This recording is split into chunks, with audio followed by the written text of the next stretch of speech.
마음 있는 사람 예수 이름 믿으면 영원토록 변함없는 기쁜 마음 얻으리. 예수의 이름은 세상의 소망이요 예수의 전국의 기쁨일세. 바울이 그 복음에 대한 아주 강력한 그런 의무감이라고 볼 수 있습니다. 그 의무를 비유해서 빛 또는 빚진 자라고 기록했습니다. 본래 의무라고 하는 것은 의무를 의무로 아는 자에게만 의무가 됩니다. 의무를 의무로 생각지 않은 자에게는 의무는 없는 거죠. 자기에게 주어진 권리를 주장하기 전에 먼저 의무를 생각할 줄 알아야 합니다. 근데 사람들은 의무를 다음 두 가지로 생각을 하죠. 하나는 지난날에 자기가 한 일에 대해서 오늘이 주어졌다 해서 하는 의미의 의무이고, 또 하나는 앞에 주어진 보상을 생각하는 의미에서 의무입니다. 전자는 무거운 다짐으로서 의무이고, 후자는 보상을 기대하는 그런 의무입니다. 그래서 이 둘 다 진정한 의무가 되지는 못한다고 생각이 됩니다. 왜? 의무에는 어떤 조건이 있을 수 없으며 순수하게 그냥 의무로서만 의무를 생각해야 참뜻이 있는 것입니다. 우리 대한민국 국민으로서 우리 국민의 의무를 그냥 하면 됩니다. 그 이유를 왜 해야 되냐는가 따지고 하는 것은 아니라는 거죠. 마찬가지로 우리가 하나님을 자녀된 의무도 마찬가지예요. 하나님의 자녀로서 예배를 드려야 하고, 헌금을 드려야 하고, 전도도 하고, 선하게 살아야 하고, 구제도 하고, 봉사도 하고, 또 이렇게 모임도 하는 것입니다. 이런 행위를 내가 지난날에 하나님 어떤 신세를 너무 많이 바쳤으니까 얼마라도 갚아야 되겠다, 이런 생각을 한다거나, 또 내가 이렇게 해야만 하나님이 복을 주신다, 그래서 복을 받겠다는 조건으로 하는 것은 아니죠. 그것은 하나님께서 우리 그런 예배는 기뻐받으시지 않습니다. 그러면 어떻게 해야 합니까? 이제는 우리가 구원, 천당, 지옥 이게 따질 것 없이 그냥 하나님의 자녀가 되었어요. 하나님을 섬기는 것이 당연한 것입니다. 어떤 강압적인 의무가 아닙니다. 강요되면 의무가 되지 않고 무거운 짐이 되고 맙니다. 다시 말하지만 의무를 의무로 아는 자만이 중요한 의미를 갖게 됩니다. 사도 바울은 스스로 빛을 졌다고 했습니다. 많은 빛을 졌다는 강한 의무감을 나타내죠. 그래서 나는 복음의 빚진 자다. 여기서 빚졌다는 말은 두 가지 뜻으로 우리가 볼 수가 있어요. 첫째는 빚진 것을 꼭 갚아야만 자유할 수 있다는 뜻입니다. 그런 뜻의 빚이에요. 이 강한 의무감 때문에 사도 바울은 자유가 없다는 거죠. 그러므로 이 복음을 전하지 않고서는 전혀 자유할 수 없는 빚진 죄인이라는 것입니다. 사실 빚을 지고 산다는 것은 어렵죠. 경제적으로도 빚을 지면은 항상 매인자가 돼요. 그 빚쟁이한테 매인자가 되는 거죠. 또 이 빚을 다 갚을 때까지는 결코 자유로울 수가 없습니다. 비록 이런 종류의 빚만이 아닙니다. 우리 사랑의 빚도 마찬가지고, 또 어떤 많은 신세를 져도 항상 우리는 자유로울 수가 없어요. 그 신세 때문에 항상 생각하는 거예요. 그러므로 빚이라고 하는 것은 갚아야 합니다. 그래서 바울의 입장은 복음을 전하지 않고는 견딜 수 없는, 그러니까 절대로 살 수 없다고 생각하는 거예요. 그래서 일생을 다 바쳐서 전도해야 한다는 강한 그런 의무감을 가지고 있는 것입니다. 둘째로 빚을 졌다고 하는 것은 과거의 이유, 즉 과거에 매였다는 것입니다. 복음을 위해 아무리 수고를 많이 한다 해도 이것은 빚을 갚는 것이기 때문에 당연하다는 뜻입니다. 빚진 자가 빚을 갚았다고 그 채권자로부터 반드시 고맙다는 인사를 받아야 한다는 것 아니죠. 마찬가지로 그는 전도하는 일을 당연한 일로서 사도 바울은 보상을 또 생각하지도 않았고, 또한 보상을 전혀 기대하지도 않았습니다.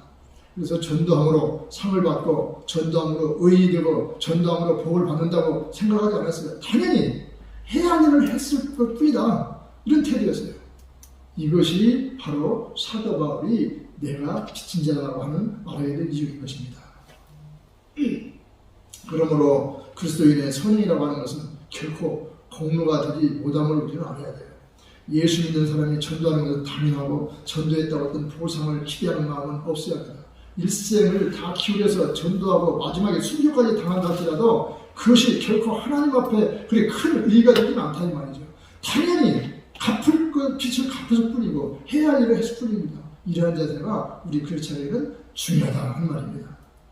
사실 우리는 은혜로 구원을 받았죠. 원래 은혜란 자유를 말하는 거죠. 좀 더 쉽게 말하면 거저 받았고 공짜라는 뜻이죠. 그러면 공짜로 받았다고 거저입니까? 거저라는 말은 선물이라고도 합니다. 구원은 구원인데 이 선물이 공짜냐 이거죠. 우리가 선물을 줄 때 어떻게 합니까? 정말 내가 아낀 것을 가지고 그걸로 마련한 것이 선물 아닙니까? 마찬가지예요. 이 선물도 마찬가지죠. 우리 선물은 절대로 공짜가 아닙니다. 공짜로 생각하는 사람에게는 공짜가 될 수도 있어요. 그래서 선물 받고 그냥 가질 수도 있어요. 그러나 이런 자는 교만한 자고 좀 갖추지 않은 사람이죠. 은혜를 모르는 사람이죠. 그 은혜가 은혜되지 않는 거예요. 그래서. 그러나 은혜를 은혜로 아는 사람에게는 은혜가 대단히 무거운 짐이 됩니다. 그래서 우리는 종종 율법주의로 빠지려는 경향을 가지게 됩니다. 즉 은혜로 구원받기보다는 내 선행으로 구원받으려는 유혹이 있는 거예요. 누구나 다 은혜로 구원받았지만 사도 바울에게는 더욱 특별했어요. 그는 평범하게 예수를 믿은 것이 아니잖아요. 예수 믿는 자에게 대한 핍박자였습니다. 시대방을 돌로 쳐 죽였습니다. 예수 믿는 사람들이 피난간 다메섹까지 그 문서를 가지고 공문을 가지고 그 예수 믿는 사람을 참으로 쫓아갔던 사람이에요. 그렇게 극악 무도한 사람이 예수를 믿게 된 것입니다. 생각하면 사도 바울은 벼락을 맞아 죽어도 싸움이에요. 마땅한 사람이에요. 구원을 받고 사도가 된 것입니다. 그러므로 누구도 생각할 수 없을 만큼 모든 사람 중에 가장 큰 은혜를 입었다는 것이 사도 바울의 마음이고 고백입니다. 내가 가장 악한 사람인데 내가 제일 많은 은혜를 입었다고 말할 수 있는 사람은 가장 겸손한 사람이죠. 성 프란시스의 제자의 일화가 있습니다. 제자가 아무튼 꿈을 꾸었는지 천국에 갔었대요. 갔더니 빈자리가 있더라는 거예요. 아주 좋은 빈자리가 있더래요. 그래서 천사한테 저 누구 자리입니까? 그러니까 성 프란시스 자리다 그러더라고요. 그러고 깨서 나중에 스승한테 질문을 했대요. 선생님은 선생님을 누구라고 생각하십니까? 그러니까 성 프란시스가 뭐라면 나는 가장 악한 죄인이다. 아니 그걸 무슨 말씀하십니까? 선생님이 지금 보호자가 저 자리가 천국에 있는데 어떻게 그런 말씀하실 수 있습니까? 그러니까 그 하는 말이 하나님이 나에게 주신 이 은혜를 세상에 누구한테든 줬다면은 나보다 더 훌륭한 사람이 됐을 거다. 이렇게 말해요. 그러니까 나는 가장 악한 사람으로서 가장 많은 은혜를 받았다. 이런 고백이 될 수가 있겠죠. 사도 바울은 이런 의미에서 나는 그리스도께 많은 빛을 줬습니다. 거저 받았습니다. 그러므로 나도 이제 거저 주어야 합니다. 이런 뜻이에요. 다시 말하면 하나님께 빛을 주는 사람에게 갚겠다는 거예요. 하나님께 많은 은혜를 받았는데 감히 하나님께 받는다 아니라 사람에게 갚겠다는 거예요. 그리스도가 사랑하던 자를 내가 사랑하고 그리스도가 복음을 전하려고 하던 그 자에게 내가 복음을 전하고 그리스도가 하시던 일을 내가 계승하는 이것이 내가 할 수 있는 최선의 길이라 이렇게 생각한 것입니다. 그리스도에게 하나님에게 은혜로 진 빛을 사람에게 갚으려고 했습니다. 그래서 나는 빚진 자다. 나는 강한 놈을 말한 것입니다. 14절 본문 말씀에 헬라인이나 야만인이나 지혜 있는 자나 어리석은 자에게 다 내가 빚진 자라 이런 말씀을 있습니다. 여기서 로마 사람에게 편지를 쓰면서 왜 사도 바울은 로마 사람이나 야만인이나 이렇게 말하지 않고 헬라인 사람이나 야만인이나 이렇게 말했을까? 이것은 인종적으로 또는 인류학적 입장 또는 종족적 입장 또는 국가적 입장에서 한 것이 아니라 헬라인을 그렇게 말하는 것이 아니고 로마가 세계를 지배하기 전에 헬라가 세계를 지배했어요. 알렉산더 대왕이 모든 그 세계를 지배하면서 각 나라에 헬라 문화를 다 심어놨단 말이죠. 그리고 그 당시에 헬라어를 모르는 사람은 무식한 사람이에요. 그래서 지식의 별명이 헬라인이 되었어요. 그러므로 본문의 헬라인의 뜻은 헬라 문화권에 사는 사람, 즉 헬라 말을 하고 헬라 철학을 아는 문명인을 말하고 있는 것입니다. 그러니까 여기서 바울이 말하고자 하는 요점은 이거예요. 나는 노마 사람 너희에게도 복음을 전해야겠다는 거예요. 그 당시 노마인들은 세계에서 가장 큰 강대국으로 대단히 교만했습니다.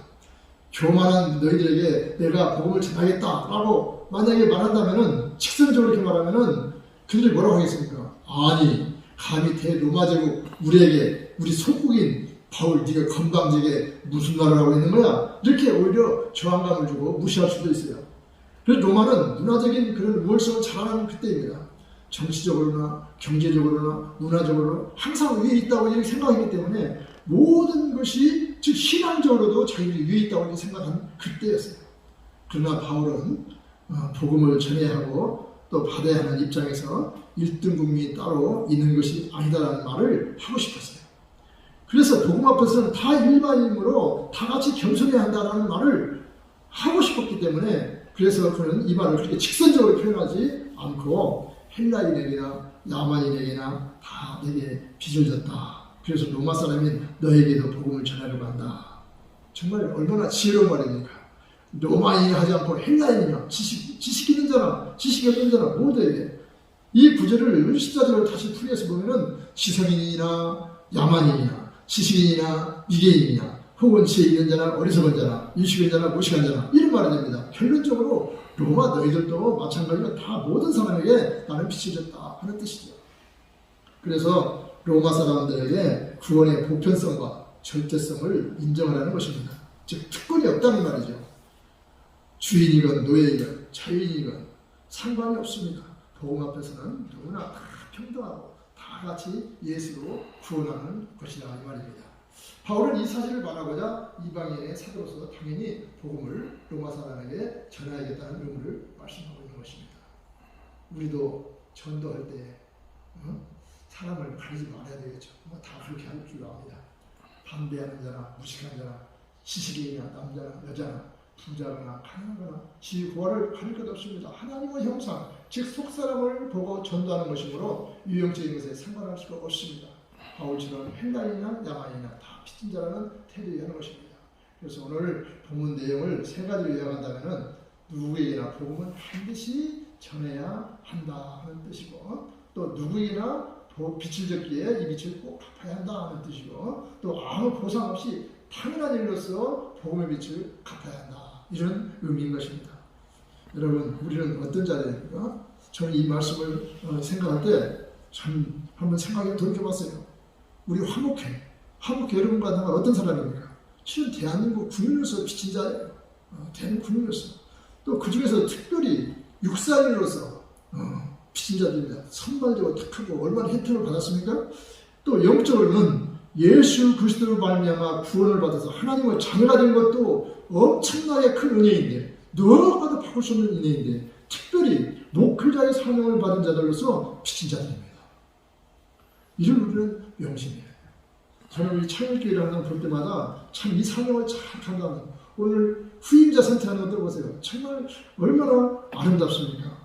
저는 이제 우리 그 박남필 장로님 동기생 중에서 박남필 장로님도 권사님을 접근했어요. 근데 그때 저는 다 감동을 받은 게 하나님은 정말 빈틈이 없으시구나 하는 것을 저는 느꼈어요. 이미 류일평 권사를 얼마나 하나님이 사용했죠. 일꾼을 얼마나 정치에 사용했는데 박남필 장로님도 얼마나 복을 주셨습니까? 근데 우리 어느 때가 되면 가는 거예요. 하나님께 부르면 가는 거예요. 근데 류일평 그 권사를 데려가기 위해서 모든 걸 해결해 가시는 거예요. 지금 저기 고향에서 류일평 권사하고 박남필 장로님 둘이 살았는데 그래서 갔다 나면 혼자 이럴 거 아닙니까? 그러니까 그냥 아프고 입으라고 하면서 전부 아들 집에서 합치게 만드는 거예요. 합치게. 그러니까 그 박장로를 다 이상하게 봉양하도록 하고 떠났어요. 하나님께 데려갔어요. 그리고 지금 아들 며느리하고 손자들고 박남필 장로 잘하고 데려가요. 우리 여기 우리 사모님도 오늘 그 김다진 목사님이 간증을 들으니까 전에도 들었지만 지금 이제 은퇴하시고 이제는 뭐 그렇잖아요. 그런데 이 후임자를 그렇게 모셔놓고 그렇게 기뻐하셨다는 거예요. 온전히 그냥 그 2달 동안이 너무 기쁘고 은혜가 넘치고 이렇게 하면서 그냥 여기에 미련없게 그냥 다 남겨놓으시고 그리고 이렇게 이제 하나님께서 데려가신 일을 볼 때는 우리는 언젠가는 갑니다. 다 가잖아요. 그런데 이렇게 모든 걸 다 할 때 하나님은 사랑하시는 자에게 빈틈없이 이렇게 하고 가신다 하는 것을 저는 정말 깨닫고 더 확신이 가는 것입니다.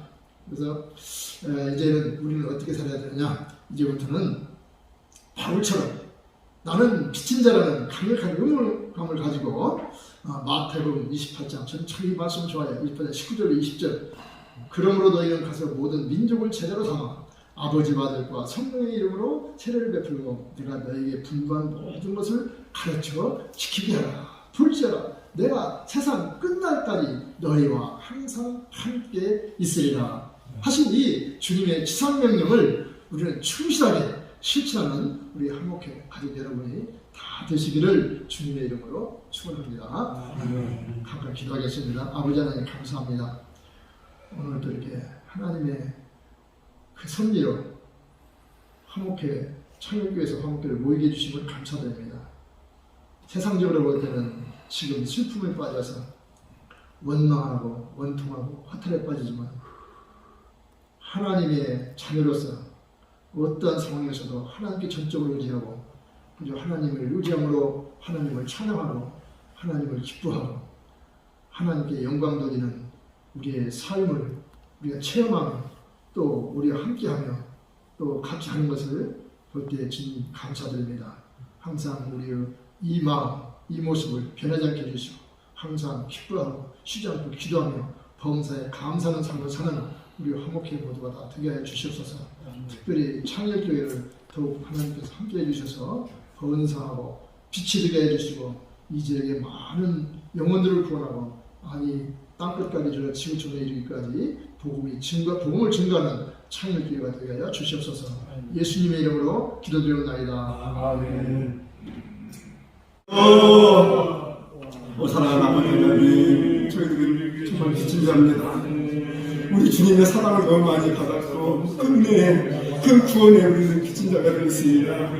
아버지 하나님, 이렇기 때문에 우리는 또한 이 복음을 증거해야 됩니다. 아버지 하나님, 우리 주님께서 우리에게 주신 바는 이 모든 사명들이 이 복음의 빚진 자가 되어 아버지 하나님 증거하고 담대하게 도와주시고 또한 아버지 그 사랑을 받았고 또한 아버지 하나님 우리가 그 모든 걸 기쁨으로 말미암아 또 함께 나누며 또한 아버지 섬기는 하나의 아버지 빚진 자가 되어서 우리 손길을 펴게 도와주시고 우리 손을 들게 도와주시고 그리고 아버지 하나님 금년에 이 부활절이 너무나 아버지 하나님 저희들에게는 큰 아버지 하나님 은혜입니다. 지나긴 코로나에서부터 아버지 저희들을 해방시키신 주여 아버지 하나님이 우리가 그 주님의 은혜를 입어 싸우니 이제 새롭게 하시는 주님의 은혜 속에서 아버지 하나님 일으켜 주시고 회복하게 도와주시고 또 반대에 나가시는 이와 같은 놀라운 은혜로 우리 교회들이 나가게 도와주시고 우리 가정이 생활지게 도와주시고 우리 자신들도 아버지 새롭게 이 빚진 자의 신념 속에서 이제 아버지 하나님 그 손을 펼 수 있는 놀라운 아버지 하나님 은혜들을 우리가 입게 하여 주시며 간절히 원합니다. 오 주님 감사합니다. 아버지 하나님